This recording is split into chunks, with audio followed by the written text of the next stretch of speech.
রিভারব্যান্ড গ্রামে প্রতিদিন পশুরা একটি পুরনো কাঠের সেতু পার হয়ে খাবার আর জলের খোঁজে যেত। সেতুটি ছিল তাদের জীবনরেখা। কিন্তু একদিন রাতে প্রচণ্ড ঝড় এলো, নদী ভয়ঙ্কর ফুলে উঠল, আর সেই আক্রোশী নদীর তোড়ে সেতুর মাঝখানে বড় ফাটল ধরল। সেতুটি পারাপারের অযোগ্য হয়ে গেল।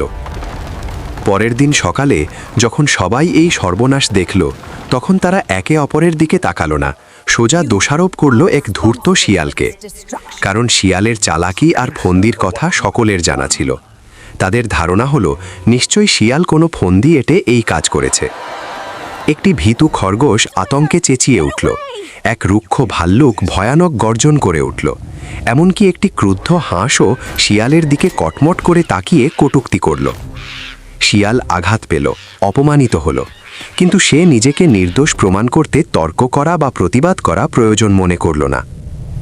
সেই গভীর রাতে যখন গ্রামের বাকি সব প্রাণী শান্তিতে ঘুমাচ্ছিল, শিয়াল চুপচাপ কাঠ আর দড়ি জোগাড় করল। সে চাঁদের আলোয় ধীরে ধীরে কাজ শুরু করল। প্রতিটা ভাঙা তক্তা সাবধানে ঠিক করতে লাগল। শিয়ালের থাবা ব্যথা করছিল, তার শরীর ক্লান্তিতে ভেঙে আসছিল, তবুও সে থামল না। সে এক মনে কাজ করে চলল। পরের দিন সকালে সেতুটি সামান্য ভালো দেখালেও তাড়াহুড়োয় কেউ খেয়াল করল না। শিয়াল তার পরের রাতেও ফিরে এলো মেরামতের কাজ চালিয়ে যেতে। টানা 3 রাত সে নিরলসভাবে কাজ করল। অবশেষে সেতুটি আবার আগের মতো মজবুত এবং নির্ভরযোগ্য হলো। সেদিন সকালে এক ব্যস্ত কাঠবিড়ালি যখন খাবার সংগ্রহ করতে যাচ্ছিল, সে শিয়ালকে কাজ করতে দেখল। সে দ্রুত গিয়ে এই অবিশ্বাস্য ঘটনাটি বাকিদের জানালো। অন্যান্য পশুরা যখন শিয়ালের নিঃশব্দ আত্মত্যাগ দেখল, তখন তারা তাদের হঠকারী আচরণের জন্য গভীর লজ্জিত হল। তারা শিয়ালের কাছে আন্তরিকভাবে ক্ষমা চাইল।